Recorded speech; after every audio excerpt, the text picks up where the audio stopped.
Mari kita membuka dari Yohanes pasal yang ke-11. Kita membahas sampai dengan ayat yang ke-16. Kita membaca dari ayat 17 sampai dengan 27. Saya membaca bagian narasi seperti biasa, saudara membaca semua bagian kalimat langsung. Maka ketika Yesus tiba di dapat ini, Lazarus telah 4 hari berbaring di dalam kubur. Betania terletak dekat Yerusalem, kira-kira 2 mil jauhnya. Di situ banyak orang Yahudi telah datang kepada Marta dan Maria untuk menghibur mereka berhubung dengan kematian saudaranya.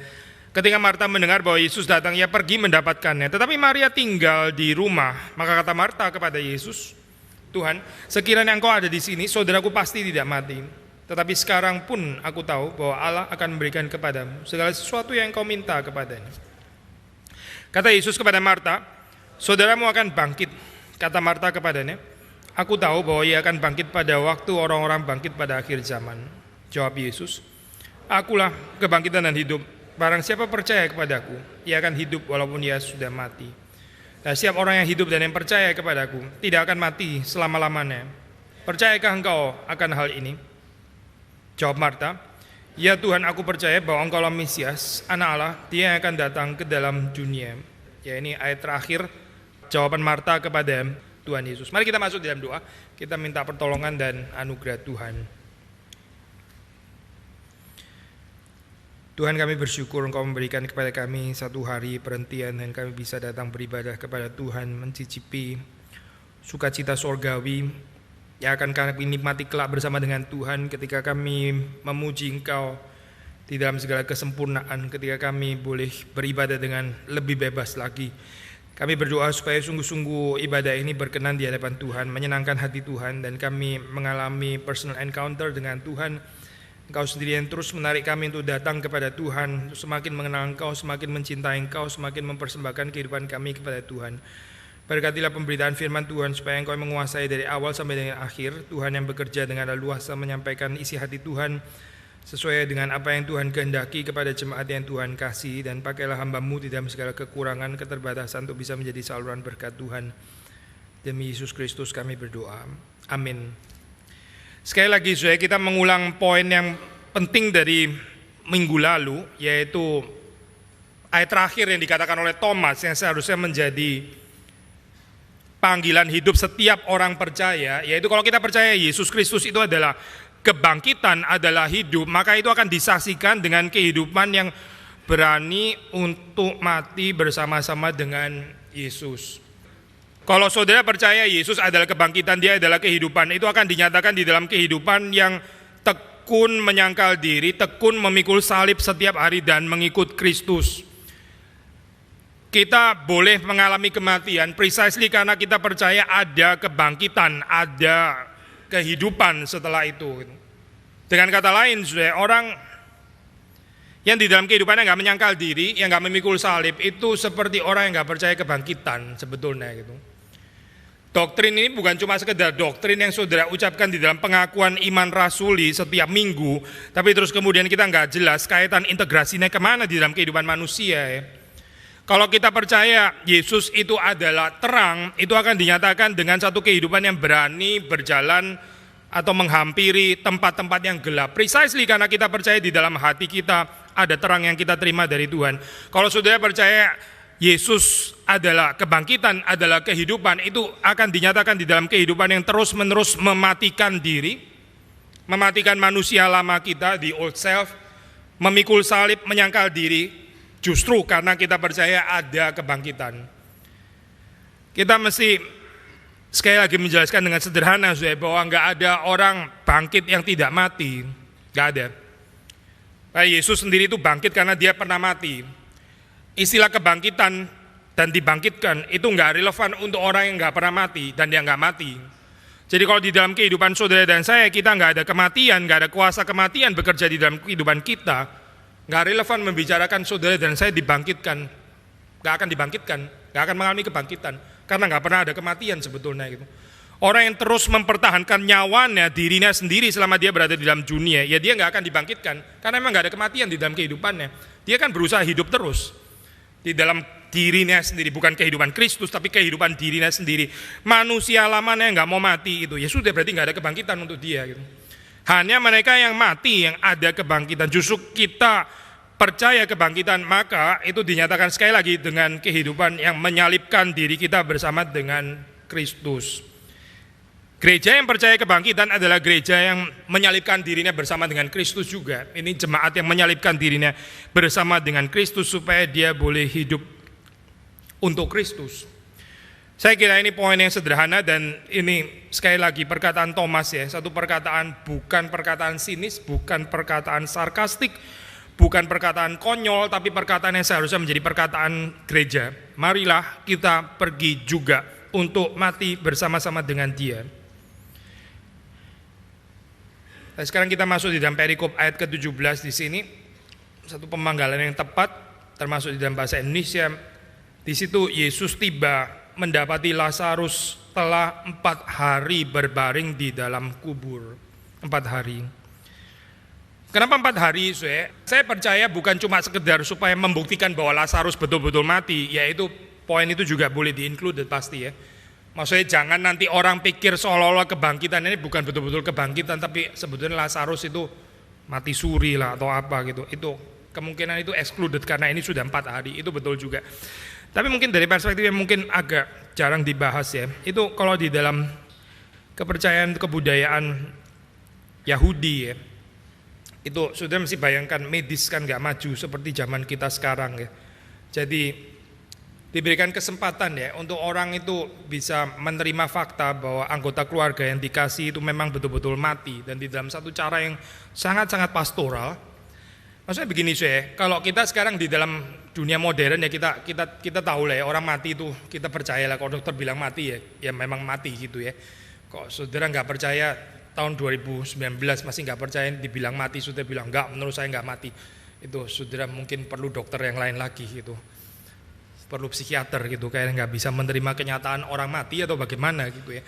Di dalam zaman kita sekarang sulit seperti itu, meskipun kita pernah baca media ada orang yang pernah hidup sama bangkai atau dead body dari, saya lupa istri atau suaminya itu puluhan tahun, karena dia seperti kayak nggak mau melepas suami atau istri yang pergi, nggak tahu gimana caranya gitu ya, mungkin dibalsem atau apa gitu, pokoknya dia hidup puluhan tahun dengan mayat istrinya atau suaminya, orang yang seperti kayak nggak bisa menerima kenyataan gitu ya. Untuk kita bilang seperti kayak orang mentally ill, sakit jiwa ya, kita gampang ya, maksudnya kejelasan itu ada di dalam zaman itu. Dalam zaman dulu orang masih ada pengharapan.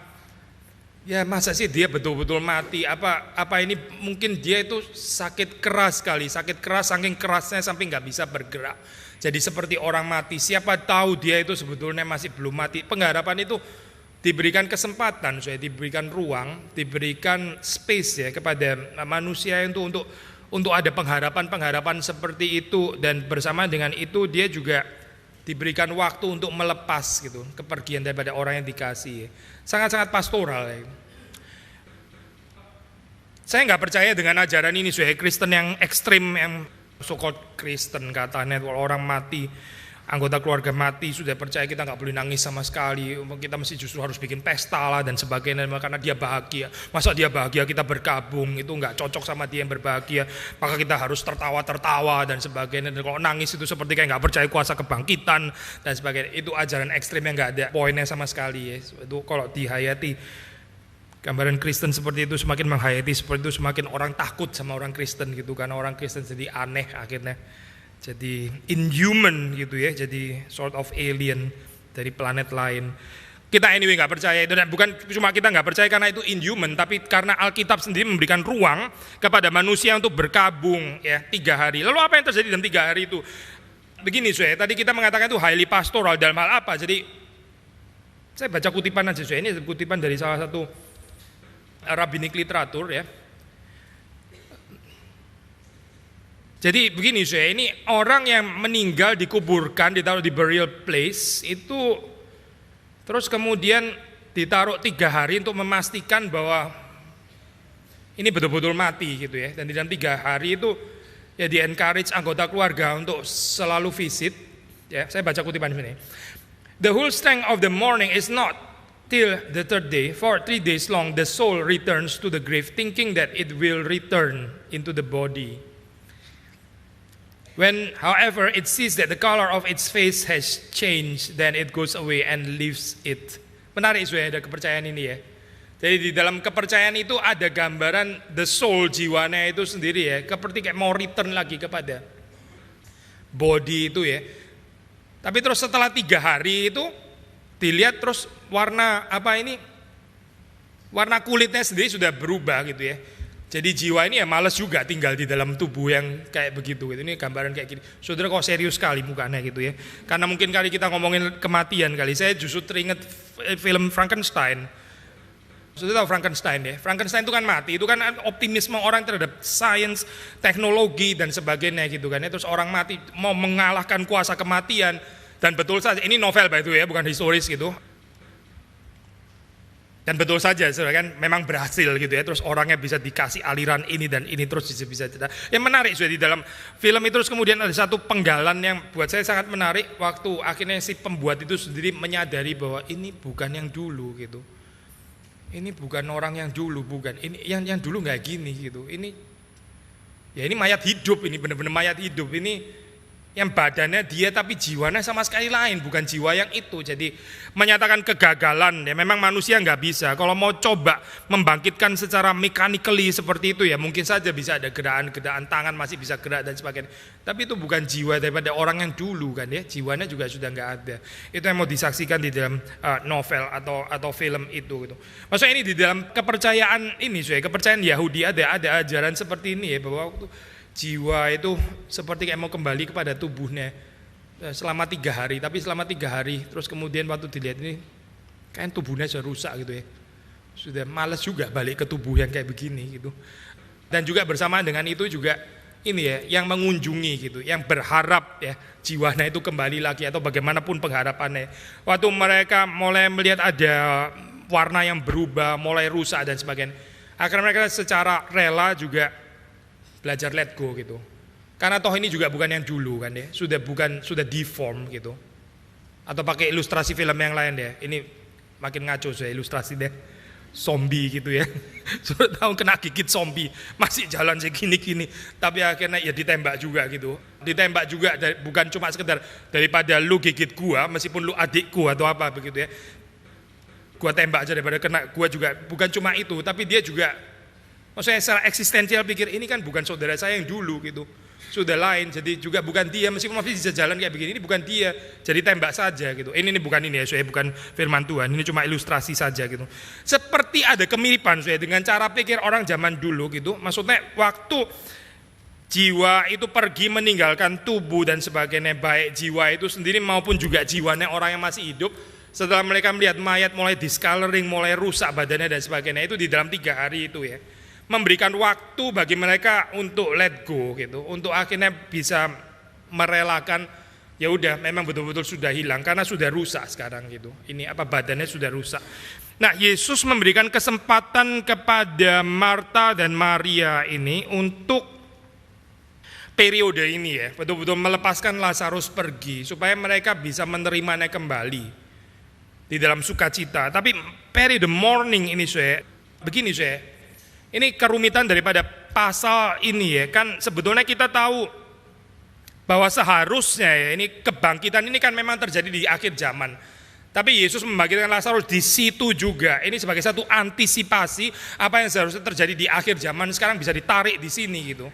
Nah, maka ini kalau kita melihat the whole cerita ini programatik, maka mourning daripada Marta dan Maria ini juga bisa menggambarkan mourningnya saudara dan saya waktu kita ditinggalkan oleh anggota keluarga yang kita cintai gitu. Maksudnya Tuhan betul-betul memberikan periode ini gitu, periode mourning ya, periode untuk merelakan, betul-betul menyerahkan di dalam tangan Tuhan bahwa orang yang sudah meninggalkan kita itu memang mesti kita lepaskan gitu. Saya di dalam pelayanan pastoral juga seringkali waktu dulu masih di Singapura ya, ada banyak model gitu. Saya sudah melihat ada orang yang sakit keras tapi ini ya Pak, nggak berangkat gitu ya, padahal sakit keras juga. Kalau secara pertimbangan medis juga sudah percuma dipertahankan, tapi somehow nggak berangkat gitu ya. Itu bisa 2 macam paling nggak. Mungkin dia sendiri belum siap, tapi saya lihat juga kadang-kadang ada keluarganya sebetulnya yang belum siap gitu. Jadi keluarganya belum siap, diri sendiri mau berangkat juga susah gitu. Ya, nggak tahu ini di dalam cara yang agak misteri kok dia bisa berasa dan sebagainya, yaitu di dalam pengaturan Tuhan saya nggak tahu itu bagaimana gitu, tapi dia bisa tertahan. Mungkin kalau dia dari perspektif kedaulatan Tuhan ya, keluarganya sendiri ya Tuhan tahu keluarganya belum siap ya, jadi akhirnya umurnya masih diperpanjang gitu. Maka saudara, ini dalam hal ini kita di dalam pergumulan itu sekali lagi satu sisi memang Tuhan memberikan ruang kepada kita, di sisi yang lain kita juga belajar untuk let go di dalam hal ini ya. Kalau di dalam cerita ini ya di dalam 3 hari itu, waktu Yesus datang pada hari keempat, berarti periode ini sudah selesai sebetulnya gitu. Sudah dipastikan Lazarus itu memang benar-benar mati, dan bahwa mereka juga sudah merelakan bisa menerima fakta memang betul-betul mati gitu ya. Karena itu kalau sudah baca di dalam keseluruhan cerita nggak ada sama sekali discussion apakah Lazarus sebetulnya benar-benar mati atau enggak. Memang betul-betul sudah mati karena sudah hari keempat. Mereka sudah merelakan menerima fakta bahwa Lazarus itu betul-betul mati. Meskipun mereka toh masih bisa kita katakan di dalam suasana duka.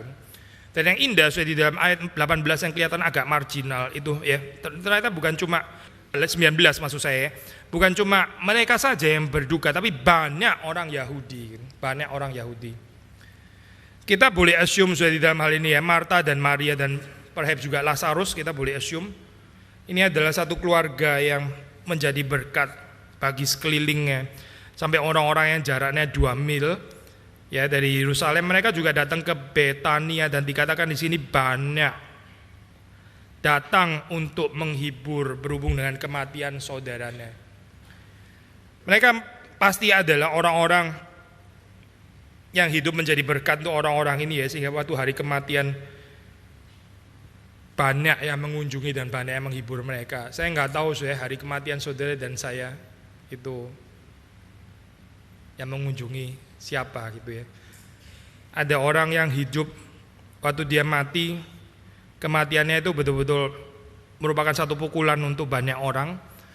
Ada orang yang dia hidup, dia mati juga nggak ada yang tahu, nggak ada yang sadar ya, dia ada nggak ada juga nggak kenapa-kenapa. Dia hadir di gereja, dia nggak ada di gereja juga nggak ada yang miss juga gitu. Ya kalau kita nggak di miss kita tersinggung gitu ya. Saya nggak datang, kok nggak ada orang telepon saya. Saya sudah 7 minggu loh nggak datang. Nggak ada juga yang sadar. Nggak ada yang sadar kalau saya nggak datang. Padahal sudah 7 minggu. Itu sudah harus tanya kepada saudara sendiri, kenapa orang bisa sampai nggak sadar? Kenapa orang bisa nggak sadar? Saudara sudah nggak datang 7 minggu, kok orang nggak ada yang sadar juga? Berarti apa saudara? Berarti saudara ada atau nggak ada itu doesn't matter gitu. Berarti saudara mau ada mau nggak ada pengaruhnya gitu di dalam kehidupan gereja, nggak ada urusannya. Saudara datang nggak datang, nggak enak dengar kalimat kayak gini kan ya. Tapi saudara malah tersinggung gitu. Kenapa saya nggak datang, orang nggak tahu? Justru pertanyaan kenapa orang sampai bisa nggak tahu gitu? Kenapa orang sampai bisa nggak sadar? Berarti saudara ada di gereja ini atau nggak ada di gereja ini, nggak ada efeknya, nggak ada bedanya. Bedanya ya kursinya lebih ada isinya satu gitu ya. Tapi itu kita taruh botol juga bisa jadi ada isinya gitu, nggak usah orang juga kali ya. Kalau ada orang kita expect more than just a botol gitu. Atau di RW saudara gitu. Ada bedanya nggak saudara tinggal di situ atau saudara nggak tinggal di sana gitu? Ada bedanya. Sulit deh saya kalau mau ngomong kayak gini terus ya. Kita jadi makin lama makin punya perasaan bersalah. Paling minimum itu di keluarga gitu.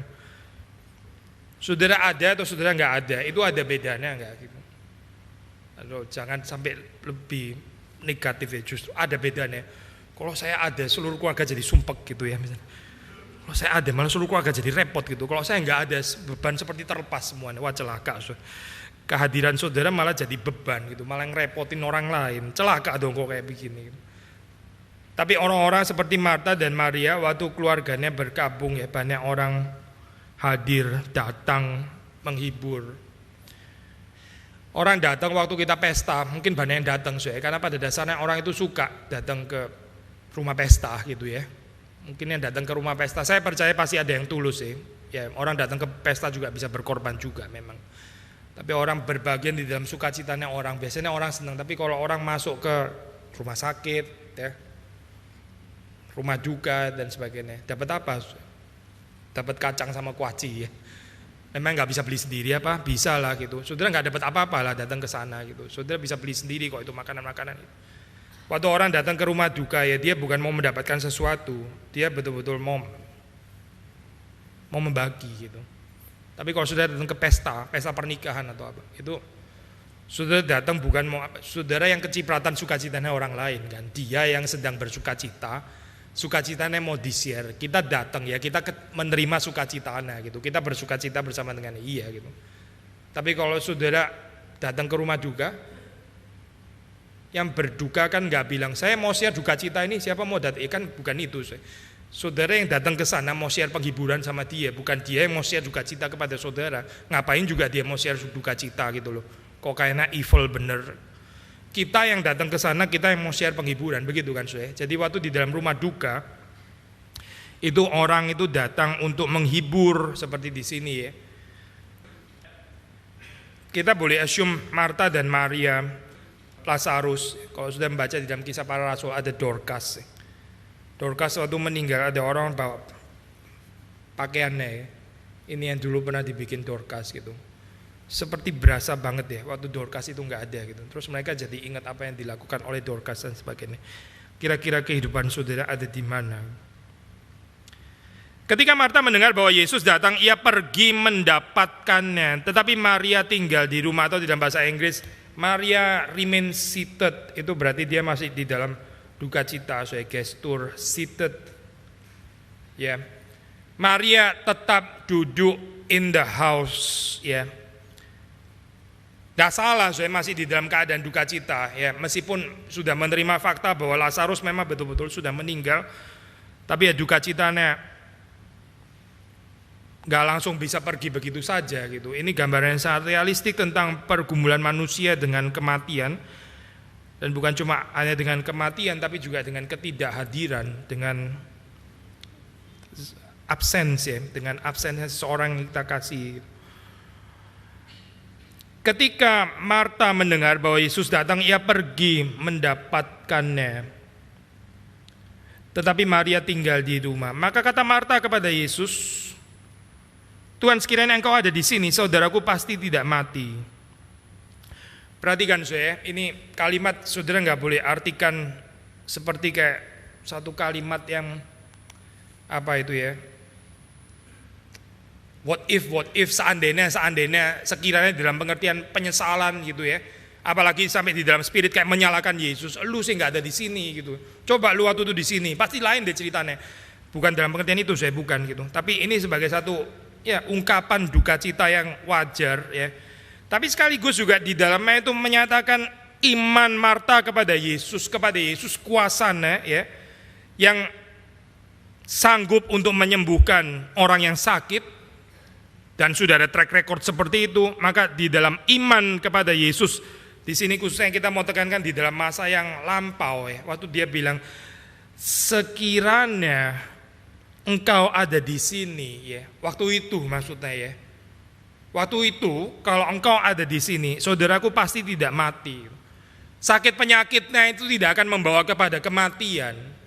Tapi karena engkau nggak ada di sini waktu itu, ya akhirnya sakit penyakit ini nggak bisa dicegah, mendatangkan kematian. Padahal Yesus sudah mengatakan di dalam kalimat sebelumnya yang memang nggak didengar oleh Marta. Dia bilang sakit penyakit ini tidak membawa kematian, tapi akan menyatakan kemuliaan Allah. Ya, saudara masih ingat ya, kita sudah bahas ini kan, kemuliaan Allah. Tapi di sini di dalam perspektif Marta yang agak terbatas, dia melihat ya kematian ini disebabkan oleh sakit penyakit diakhiri dengan kematian. Seandainya saja Yesus pada saat itu ada di sini dulu waktu itu ya, pasti saudaraku tidak akan mati. Imannya itu kepada yang masa lampau gitu ya, masa lampau. Yesus kalau di sana waktu itu ya, sekarang Yesus ya terlambat gitu kan ya. Saya tertarik dengan perkataan satu orang teolog pernah mengatakan kalimat seperti ini, Tuhan itu bukan di dalam waktu, karena itu dia nggak perlu on time. Tuhan itu nggak perlu on time karena dia nggak in time. Sudah ngerti ya kalimat ini ya? Yang perlu on time itu ya saudara dan saya. Bagi Tuhan nggak ada kategori on time nggak on time. Tahu istilah on time nggak saudara? Nggak terlambat maksudnya ya. Tuhan tuh nggak perlu on time, karena Tuhan nggak dikuasai oleh waktu. Tuhan tuh nggak ada schedule waktu yang akan mesti taat sama Tuhan. Jadi kalau saudara memaksa Tuhan itu tunduk kepada waktu, saya nggak mengatakan Marta seperti ini by the way ya. Ini perkembangannya. Kalau saudara memaksa Tuhan harus mengikuti schedule-nya kita, harus on time menurut jadwalnya saudara dan saya. Saudara memaksa Tuhan itu seperti kayak berada di dalam waktu. Dia sendiri nggak di dalam waktu, dia di dalam waktu. Waktu yang bertanggung jawab kepada dia, saudara dan saya bertanggung jawab kepada dia. Waktu itu diatur oleh Tuhan, jadi dia nggak perlu on time di dalam hal ini. Saudara yang perlu ngikutin bijaksana dan waktu atau kairosnya Tuhan. Di sini Marta waktu mengatakan kalimat Tuhan, sekiranya engkau ada di sini, saudaraku pasti tidak mati. Memang ini mengatakan iman kepada pribadi Yesus yang di dalam masa lampau. Tapi kalau saya boleh mengantisipasi, Yesus bilang I am the resurrection and the life. Bukan I was ya, bukan gitu. Yesus bukan bilang I was the resurrection. Maksudnya ya oke lah, telat sekarang ya, sudah 4 hari, telat gitu misalnya ya. Karena I was itu seandainya aku, ini bukan masalah. Tuhan tidak diikat oleh waktu, dia always is. He is the resurrection and life. Dia bukan he was, tapi he is. Cuma to be fair, kita nggak bisa mengatakan bahwa Marta di sini imannya ya, hanya iman kepada masa lampau. Saudara dan saya mungkin bisa kayak begini ya. Kita seringkali melihat pekerjaan Tuhan di dalam masa lampau, kita terkagum-kagum. Lalu kita, atau nggak usah ngomong pekerjaan Tuhan lah, kita ngomong hal yang sederhana. Kita bilang zaman dulu, gitu ya, zaman dulu. Kayak hidup cari uang lebih gampang daripada sekarang gitu ya. Zaman dulu saya pernah melayani di Jerman dan juga pernah kuliah di sana juga, ada jemaat bilang seperti ini. Dulu itu Jerman itu sudah lain sama sekarang. Dulu itu kalau kita mau pergi ke stasiun naik sepeda itu tinggal digeletain aja di situ gitu. Kita naik tren kemana balik lagi, sepedanya masih ada. Sekarang sudah dikunci loh. Saya naik tren balik tinggal rodanya doang atau nggak ada rodanya dan sebagainya, padahal sudah dikunci gitu ya misalnya. Jadi keadaan terus dia sambat, tahu istilah sambat ya, itu the good old days ya, iman kepada zaman yang lampau gitu. Tuhannya Paulus, Tuhannya Yakobus, Tuhannya Petrus, Tuhannya Yohanes Calvin, Tuhannya Martin Luther, itu Tuhannya saudara dan saya, dan dia dulu dan sekarang dan sampai selama-lamanya nggak ada perubahan. Dia pada saat itu seperti itu, ya sekarang juga tetap seperti itu. Dan saudara perhatikan ya kalimat Marta yang sangat menarik ini, ayat ke-22. Tetapi sekarang pun aku tahu bahwa Allah akan memberikan kepadamu segala sesuatu yang kau minta kepadanya. Sekarang pun aku tahu bahwa Allah akan memberikan kepadamu segala sesuatu yang kau minta kepadanya. Kita perlu belajar juga dari iman Marta seperti ini. Dia bukan cuma percaya Tuhan yang dulu. Seandainya engkau waktu itu di sini, pasti dia nggak akan mati, pasti ada kesembuhan. Ya tapi apa boleh buatlah sekarang sudah. Oh dia nggak bilang sekarang telat atau apa. Meskipun kita percaya, kita bukan cuma kita percaya, ini betul-betul catatan Alkitab ya. Marta nggak bisa memikirkan, nggak bisa menjangkau bahwa Lazarus ini akan dibangkitkan gitu. Ya, itu jelas sekali di dalam catatan ini ya. Waktu dia mengatakan kalimat ini ya.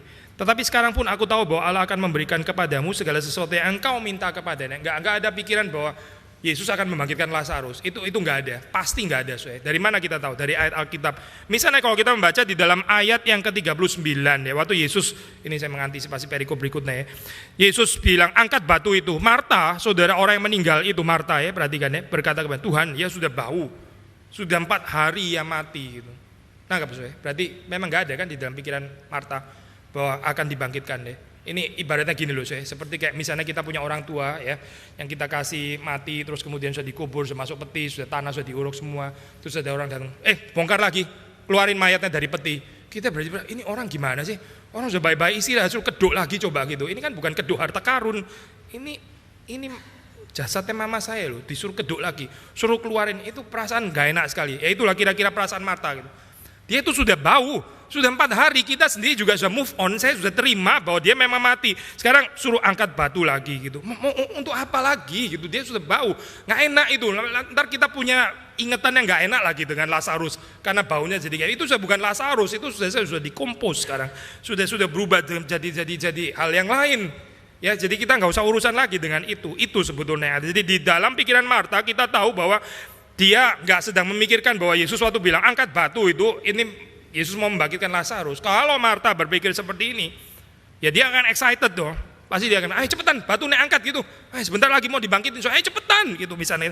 Tapi kan nggak ada, cepetan kan nggak ada di sini gitu. Berarti Marta nggak berpikir bahwa Yesus akan membangkitkan Lazarus. Termasuk juga di dalam perikop yang kita baca pada hari ini. Tetapi sekarang pun aku tahu bahwa Allah akan memberikan kepadamu segala sesuatu yang engkau minta kepadanya. The more, kalau kita tahu bahwa Marta tidak berpikir keadaan Lazarus yang akan dibangkitkan, tapi dia tetap bisa percaya kepada Yesus di sini dan sekarang. Itulah iman yang sejati gitu. Ini mirip sekali dengan Sadrak, Mesak dan Abednego.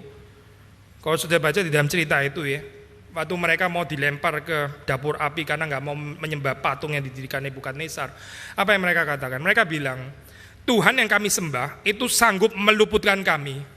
Dia pasti sanggup meluputkan kami. Tetapi kalau seandainya dia tidak meluputkan kami, ya, Raja harus tahu bahwa kita tetap nggak akan sembah patung itu. Kita tetap akan setia kepada Yahweh, kepada Tuhan yang kita percaya.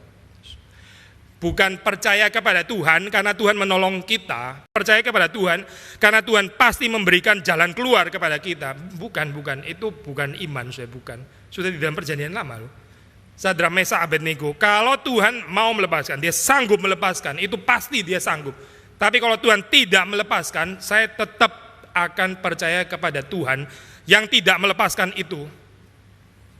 Ini mirip seperti Marta ya, waktu dia mengatakan, tetapi sekarang pun aku tahu bahwa Allah akan memberikan kepadamu segala sesuatu yang engkau minta kepadanya. Tanpa dia ada pikiran, tanpa dia tahu bahwa Lazarus akan dibangkitkan, tetapi dia tetap beriman kepada Yesus yang punya kuasa bukan hanya pada masa lampau seandainya engkau di sini waktu itu, tapi juga sekarang pun aku tahu bahwa Allah akan memberikan kepadamu segala sesuatu yang engkau minta kepadanya. Apa yang akan diminta oleh anak kepada bapak? Nggak tahu apa gitu. Marta nggak bisa menebak, tapi yang pasti engkau in full synchronization dengan the Bapa, ya, dengan the Father, dan karena itu saya tetap percaya kepadamu. Marta nggak menjadi kecewa, apalagi sampai menyalahkan Yesus. Ya. Tidak.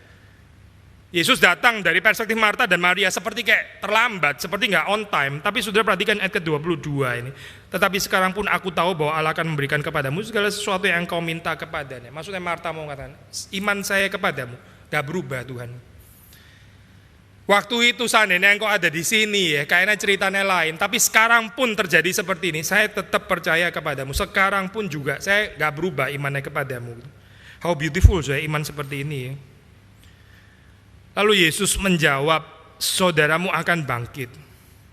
Saudaramu akan bangkit. Marta pikir, ya ini the general idea of kebangkitan gitu ya, yang di-share oleh semua orang Yahudi. Dia bilang, aku tahu bahwa ia akan bangkit pada waktu orang-orang bangkit pada akhir zaman. Aku tahu dia akan bangkit. Sama seperti kalau sudah sekarang di dalam zaman, saya pikir kekristenan bukan satu-satunya yang percaya akan kehidupan setelah kematian kan ya, betul kan? Kita bukan the only religion, satu-satunya agama yang percaya setelah mati terus kemudian ada terusannya. Kan bukan cuma kita yang percaya seperti itu kan ya. Jadi pandangan pengharapan eskatologi seperti ini, pengharapan eskatologi yang umum. Jadi waktu Marta mengatakan kalimat ini ya,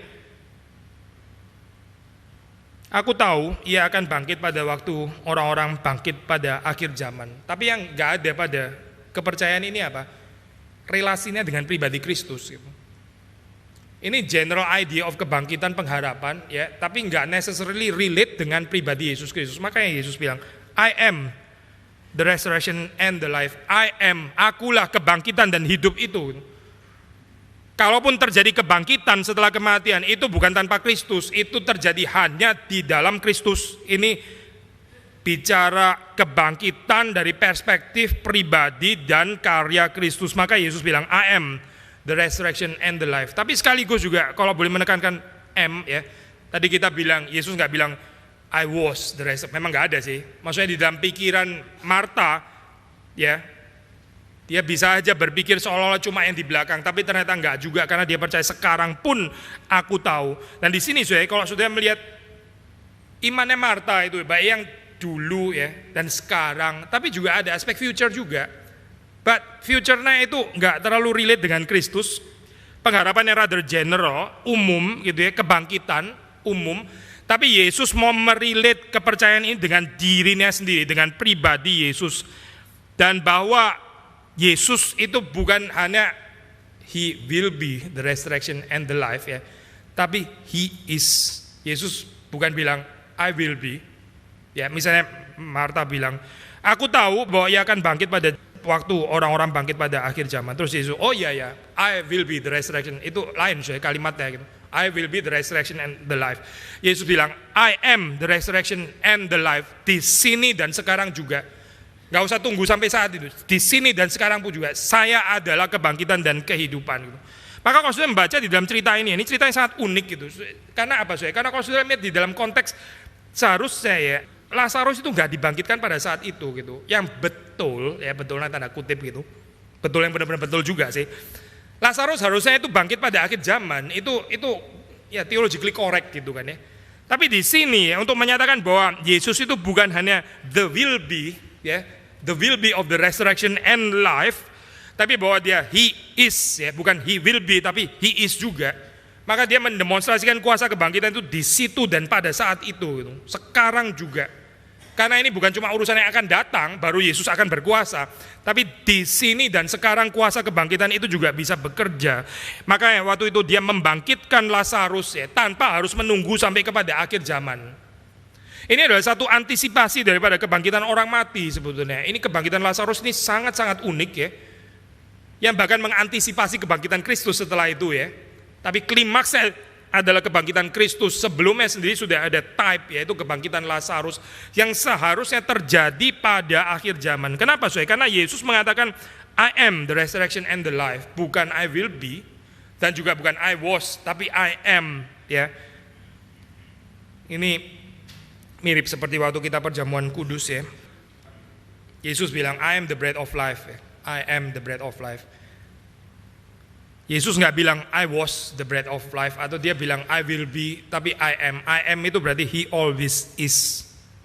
Di dalam pengertian ini ya, yang kita terima dari pandangan reform, khususnya dari pengertian Johannes Calvin, kita percaya waktu di dalam perjamuan kudus, kita truly betul-betul makan tubuh dan minum darah Kristus. Ya saudara, kalau pikir ini secara historical, loh bukannya katanya tubuh Yesus Kristus dipecah-pecahkannya di atas kayu salib, itu pas dong berarti. Kan darahnya dicurahkan di atas kayu salib, itu kan in the past dong. Mana bisa kita bilang sekarang kita makan tubuh dan darah, itu kan kalau Zwingli bilang itu mengingat ke belakang gitu. Mengingat ya. Tapi Calvin insist itu bukan cuma mengingat sih pasti karena Alkitab mengatakan mengingat pasti di dalamnya juga. Tapi betul-betul berbagian partake in the substance, substantially ya, di dalam tubuh dan darah Kristus. Kalau saudara pikir secara historis apa ya mungkin gitu. Terus kalau orang Katolik mereka mengembangkannya, nah itulah makanya berarti itu roti berubah menjadi daging Kristus, anggur berubah menjadi darah Kristus gitu ya, untuk menjelaskan bahwa kita sungguh-sungguh makan daging dan sungguh-sungguh minum darah Kristus. Kita enggak sependapat dengan tafsiran seperti itu. Yang kita terima itu di dalam penafsiran reformator seperti Calvin, yaitu kita menjelaskan, saya sudah sering jelaskan bagian ini ya, seperti kita ada dua mata rohani dan mata jasmani, demikian kita juga ada dua mulut rohani dan mulut jasmani. Mulut jasmani kita memakan dan meminum roti dan anggur. Mulut rohani kita memakan dan meminum tubuh dan darah Kristus. Dan ini mungkin karena Yesus mengatakan I am the bread of life. Dia bilang I am, He always is the bread of life. Yesus bukan was the bread of life. Oh itu dulu waktu dia di dunia itu loh, He was the bread of life. Sekarang sih enggak lagi ya. Sekarang dia bukan, Yesus enggak bilang waktu itu saja gitu. Yesus bilang I am ini di dalam pengertian bukan hanya waktu itu, tapi selama-lamanya di dalam pengertian dia selalu adalah the bread of life. Makanya waktu kita perjamuan kudus, kita confess bahwa He is the bread of life. Bukan cuma He was atau He had been the bread of life, tapi He is the bread of life. Jadi kita makan tubuh dan minum darahnya. Di dalam pengertian penafsiran yang kita terima dari Johannes Calvin ya, mungkin sedikit berbeda dengan yang diwarisi di dalam pemahaman orang-orang Zwinglian di dalam ya kubu reform yang lain. Saya kembali lagi kepada bagian ini saya. Sama waktu Yesus di sini mengatakan I am the resurrection and the life. Yesus bukan mengatakan I was, Yesus juga bukan mengatakan I will be, tapi mau didemonstrasikan sekarang juga bisa gitu. Di dalam kasus Lazarus sekali lagi ini sangat unik karena ini menjadi satu kesaksian bahwa Yesus memang nggak menurut divine nature ya, dia nggak dibatasi oleh waktu ya, according to his divine nature dalam pengertian ini. Karena nggak relevan bicara Tuhan itu nggak ada past, present, future, nggak ada. He always is. Di dalam hal ini dia bisa mendemonstrasikan itu kapan saja sesuai dengan kehendaknya. Maka waktu sudah membaca di dalam kalimat ini ayat ke-25, akulah kebangkitan dan hidup, barang siapa percaya kepadaku ia akan hidup walaupun ia sudah mati. Setiap orang yang hidup dan yang percaya kepadaku tidak akan mati selama-lamanya. Lalu kemudian dia menantang Marta dan juga saudara dan saya. Dia tanya kalimat, percayakah engkau akan hal ini? Apakah engkau percaya akan hal ini? Pertanyaan yang sama ya, dilontarkan kepada saudara dan saya. Perhatikan deh saudara, kalau saudara melihat di dalam bagian ini ya, itu Alkitab itu sangat lincah ya. Dan seperti kalau kita berusaha untuk mengenal patternnya seperti kayak selalu gak ketebak gitu. Tapi ini bukan berarti chaos ya. Maksudnya begini saudara, ini kita tahu di dalam bahasa Yohanes ya. Saudara tahu itu antara tanda ya, antara tanda atau mujizat semeia ya, atau menunjuk kepada yang ditunjuk oleh tanda ya. Ini kan sangat khas Yohanes kan ya. Kalau sudah melihat di dalam cerita, misalnya waktu sudah cerita Yesus mengenyangkan ribuan orang itu, dia membuat mujizat terlebih dahulu ya. Berarti tanda ada terlebih dahulu. Lalu dia memperkenalkan dia, I am the bread of life. Tapi tanda terlebih dahulu kan ya. Mujizat terlebih dahulu. Terus kemudian dia menunjuk ya kepada dia, saya roti hidup gitu. Roti yang kamu makan itu kamu lapar lagi gitu. Tapi akulah roti hidup, kamu makan ini, kamu puas selama-lamanya. Itu yang diajarkan oleh Yesus ya. Jadi tanda terlebih dahulu, terus kemudian menunjuk kepada pribadi Yesus. Tapi di dalam cerita itu seperti sudah tahu, banyak orang tidak percaya. Mereka lebih suka di dalam tanda saja. Oh kita mujizatnya mau. Kalau pribadi Yesusnya adalah roti hidup, kita mah nggak tertarik. Kita main di mujizat saja gitu. Kita urusan tanda terus saja. Mereka lebih suka kenyang secara jasmani, tapi mereka nggak suka dikenyangkan secara rohani. Itu yang kita baca di dalam sequence tanda terlebih dahulu, setelah itu pribadi Yesus. Tapi kalau sudah membaca di dalam bagian ini ya, penyataan Yesus kepada Marta terlebih dahulu, dia mengatakan I am the resurrection and the life. Setelah itu tandanya baru diberikan kemudian. Saya percaya masing-masing ada keindahannya ya. Ini bukan berarti berarti kayaknya dulu berarti Yesus salah kayaknya. Makanya itu jadi banyak yang nggak percaya. Jadi sekarang dirubah urutannya. Karena cara dulu kayaknya kurang efektif penginjilannya gitu. Itu pasti bukan Yesus, bukan. Saudara dan saya bisa kurang efektif, Yesus nggak pernah kurang efektif di dalam penginjilannya. Tapi masing-masing itu ada keindahannya. Ya, kenapa tanda dulu? Baru itu memperkenalkan dirinya, mewahyukan dirinya siapa. Tapi kalau di sini dia menyatakan mewahyukan dirinya terlebih dahulu. Dia siapa? Dia I am the resurrection and the life. Setelah itu baru menyusul tanda. Kelebihannya apa sudah di dalam pattern atau di dalam sequence yang seperti ini? Kelebihannya adalah Marta di sini ya, waktu ditantang untuk percaya kepada Yesus adalah the resurrection and the life. Dia belum melihat apa-apa. Dia belum melihat tanda, mujizat, belum. Jadi ini seperti kayak regardless ya, itu bakal bangkit atau nggak bangkit atau akan terjadi apa ya, tapi percaya kepada pribadi Yesus terlebih dahulu. Saya kalau ambil ilustrasi Yesus, ya, seorang anak yang jiwanya sehat, itu dia harusnya itu happy, senang, percaya kalau orang tuanya ada di sana ya. Either mamanya atau papanya gitu.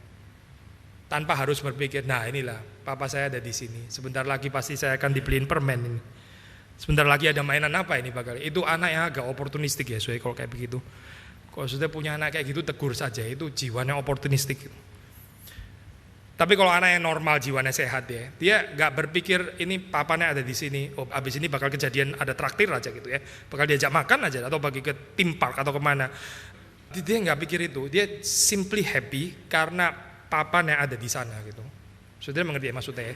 Nah ini kepercayaan terhadap pribadi terlebih dahulu yang mendahului regardless ya. Apapun yang akan dilakukan papanya, dia percaya pasti baik.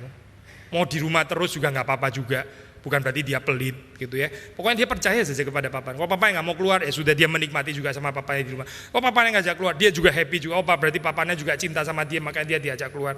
Itu pengertian bahwa dia bisa percaya sepenuhnya kepada orang tuanya. Gitu. Dan bukankah Allah itu lebih daripada orang tua kita atau kita sebagai orang tua? Allah itu adalah Bapa. Waktu saudara percaya kepada Tuhan, waktu saudara percaya kepada Allah, itu karena saudara percaya pribadinya ya, atau saudara percaya karena kalau saya percaya kepada dia bakal akan mengalami ini gitu. Yang mana saudara? Yang mana? Saya kalau percaya kepada Yesus ya, nanti persoalan saya akan gini gitu. Nah, ini saudara percaya kepada Yesus benar gitu? Atau saudara sebetulnya lebih percaya kepada kondisi? Iman yang sejati itu saudara, kalau kita membaca dalam bagian ini seperti Marta ya.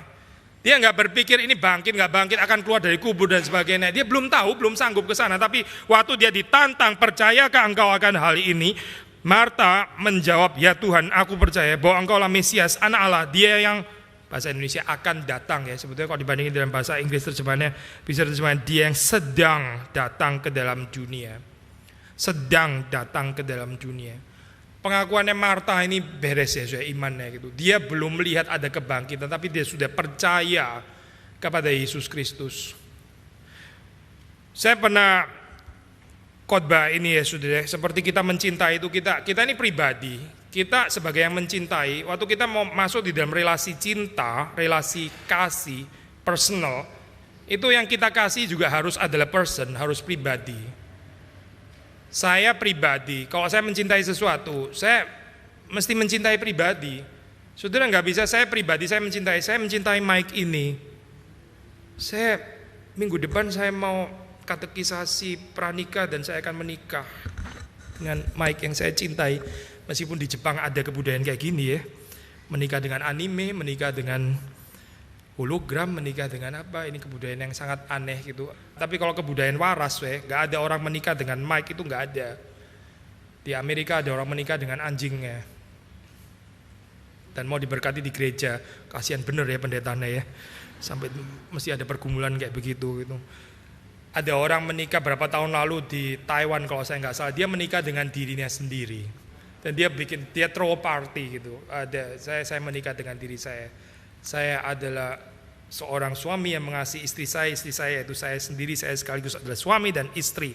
Saya adalah subjek yang mengasihi dan juga adalah objek yang dikasihi oleh saya itu gitu, yang adalah saya yang juga dikasihi. Sudah orang kayak gini nggak dibawa ke psikiater ya, itu ini ya Pak, sudah kesabaran banyak orang di sana. Dunia kita itu banyak macam-macam gitu. Tapi kalau kita pikir sederhana, orang waras dia mencintai, dia cuma bisa mencintai pribadi, dia nggak bisa mencintai uang, nggak bisa. Uang itu bukan pribadi. Saudara nggak pernah bisa mencintai uang, karena uang itu bukan pribadi. Kita sering bahas ya, poin-poin seperti ini ya. Saya mengatakan yang mirip ya. Kalau kita percaya ya, kita ini pribadi, kita cuma bisa percaya kepada pribadi. Saudara nggak bisa percaya kepada barang. Itu impersonal faith namanya. Itu impersonal belief. Tapi berapa banyak orang Kristen yang percaya, bukan percaya kepada pribadi, dia percaya kepada kondisi, dia percaya kepada situasi. Saya beriman apa? Beriman kalau saya sakit saya sembuh, itu dia percaya kepada kondisi. Bukan beriman kepada Tuhan, beriman kepada kondisi. Percaya kepada kondisi. Kondisi kan bukan pribadi. Atau mungkin pakai nama Tuhan kali ya, mirip seperti kayak cerita anak kecil dan kelihatannya seperti happy sama papanya, tapi papanya cuma dijadiin sarana karena dia tahu sebentar lagi kayaknya bakal ada toy gitu ya. Jadi papanya cuma dijadiin sarana lewat doang. Cintanya dia itu sama toy sebetulnya gitu. Ini muncul nama papa, seperti kayak di dalam diri orang Kristen juga bisa muncul nama Tuhan gitu. Oh enggak, kok saya percaya kepada Tuhan. Karena Tuhan kalau saya percaya, ya saya percaya di dalam kesulitan ini saya akan dibebaskan daripada kesulitan ini. Dia percayanya bukan Tuhan cuma lewat doang, sudah cuma lewat. Katanya percaya kepada Tuhan, enggak sih, bukan percaya kepada Tuhan, percaya kepada perubahan kondisi kehidupan maksudnya gitu. Saya percaya Pak, percaya bahwa kondisi kehidupan saya akan berubah. Percaya kepada Tuhan? Enggak, dia bukan percaya kepada Tuhan sebetulnya. Cuma mampir lewat nama Tuhan doang sebenarnya gitu. Sudah coba perhatikan imannya Marta di dalam hal ini. Ya Tuhan, aku percaya bahwa Engkaulah Mesias, anak Allah, dia yang akan datang atau dia yang sedang datang ke dalam dunia. Sudah bisa kritik imannya dia kok nggak bisa tembus bahwa Yesus sampai akan membangkitkan Lazarus ya. Justru ini menurut saya kelebihannya. Justru kelebihannya di sini adalah karena Marta sampai pada bagian ini ya dia belum bisa melihat bahwa Yesus akan membangkitkan Lazarus. Justru yang bikin itu justru imannya itu betul-betul pure gitu. Karena dia benar-benar percaya kepada Yesus sebagai pribadi, sebagai anak Allah, sebagai Mesias, yaitu dia yang sedang datang ke dalam dunia. Sedang ini istilah yang menarik ya, apa bedanya dengan akan? Saya percaya di dalam sedang ada akannya. Kalau sudah bilang saya sedang mandi gitu misalnya, berarti kayaknya sudah mulai mandinya sudah mulai berapa Karena bukan berapa jam lalu ya, itu kelamaan kayak mandi. Sudah berapa menit lalu kan mulainya gitu kan. Saya sedang mandi, berarti berapa menit lalu sudah mulai mandi gitu kan ya. Ada sudahnya, tapi sedang, in the very present, saya sedang mandi. Dan karena ada istilah sedang, mandinya juga belum selesai. Nangkep gak sudah? Di dalam sedang itu ada akan dan ada sudah. Kalau misalnya di sini dikatakan Engkau Mesias anak Allah, dia yang sudah datang ke dalam dunia. Maksudnya sudah, berarti sudah gitu, sudah lewat. Itu cuma in the past gitu. Tapi kalau dia bilang akan datang, dia akan datang ke dalam dunia. Maksudnya akan datang, maksudnya sekarang belum gitu. Yesus kan sudah ada di sini, gimana sih kok dibilang akan gitu. Sebenarnya terjemahan lebih tepat itu pakai istilah sedang ya. Who is coming, dia yang sedang datang ke dalam dunia. Dia sudah datang, dia sedang dan dia akan datang. Maksudnya Yesus sebagai Mesias anak Allah yang sedang datang ke dalam dunia ini sedang berkarya. Di dalam ketidakmengertiannya, iman yang parsial itu tadi ya, penglihatan yang parsial. Tapi dia masih memberikan ruang Marta bahwa Tuhan sedang bekerja. Dan karena itu dia nggak perlu mengerti semuanya, belum mengerti semuanya. Tuhan yang ada di sini, dia sedang datang ke dalam dunia. Dia melakukan tindakan recreation, dia melakukan kebangkitan. Tapi itu nggak ada di dalam pikirannya Maria, dia nggak sanggup mencerna. Tapi dia percaya bahwa Tuhan yang sedang datang, ini adalah Tuhan juga yang sedang bekerja, yang akan melakukan sesuatu. Tapi dia nggak tahu akan itu apa gitu. Inilah saya iman yang sudah, dan saya perlu belajar dari seorang Marta ya, percaya kepada pribadi Yesus, siapa dia gitu. Bahkan sebelum Yesus melakukan apa di dalam kehidupan kita, ini bisa membebaskan kita dari kecenderungan ketidaktulusan jiwa yang oportunistik, memakai, memperalat Tuhan dan seterusnya. Karena iman kita sebetulnya adalah iman yang tertuju kepada pribadi Yesus Kristus, Sang Anak Allah itu. Waktu saudara dan saya perjamuan kudus ya, kita melihat ke belakang Yesus yang sudah mengorbankan dirinya di atas kayu salib, dan juga kita, saudara dan saya yang adalah tubuh Kristus ya, dipersatukan untuk apa? Untuk melalui jalan salib masuk di dalam hidup pengorbanan yang sama, in the very presence, di sini dan sekarang. Dan juga sekaligus ini adalah satu antisipasi eskatologis ke depan ya. Ini pesta yang akan disediakan Tuhan in the future, the past, present, and future. Kiranya Tuhan memberkati kita semua. Mari kita masuk di dalam doa. Tuhan, ajarkan kepada kami untuk percaya seperti Maria, seperti Marta. Ketika Engkau menantang, dia menjawab dengan afirmatif, menyerahkan kehidupannya, mempercayakan kehidupannya di dalam pribadi-Mu. Kami juga rindu Tuhan supaya kami boleh percaya kepada Tuhan, percaya kepada-Mu regardless apa yang Tuhan akan lakukan di dalam kehidupan kami. Mengenal siapa Engkau dan terus bertumbuh di dalam iman kami, di dalam cinta kasih kami, di dalam penyerahan diri, di dalam pengorbanan, di dalam pengikutan kami kepada Tuhan. Kiranya Tuhan yang memberkati jemaat-Mu, kiranya Tuhan terus menarik kami ke dalam diri-Mu, sehingga hari demi hari kami boleh semakin dikuduskan, kami semakin menikmati persekutuan dengan Engkau. Dan sebentar ketika kami akan berbagian di dalam perjamuan kudus, kami juga memohon supaya Engkau sekali lagi menarik kami, semakin mempersekutukan diri kami dengan Engkau. Kami adalah anggota tubuh-Mu, dipersatukan menjadi satu tubuh. Dan darah-Mu, kehidupan-Mu itu sungguh-sungguh bekerja mengalir di dalam kehidupan kami, sehingga bukan kami lagi, melainkan Engkau yang hidup di dalam kami. Berkatilah Tuhan perjamuan kudus ini, seperti Tuhan juga memberkati perenungan kami, seperti Tuhan juga memberkati seluruh ibadah ini. Demi Yesus Kristus kami berdoa. Amin.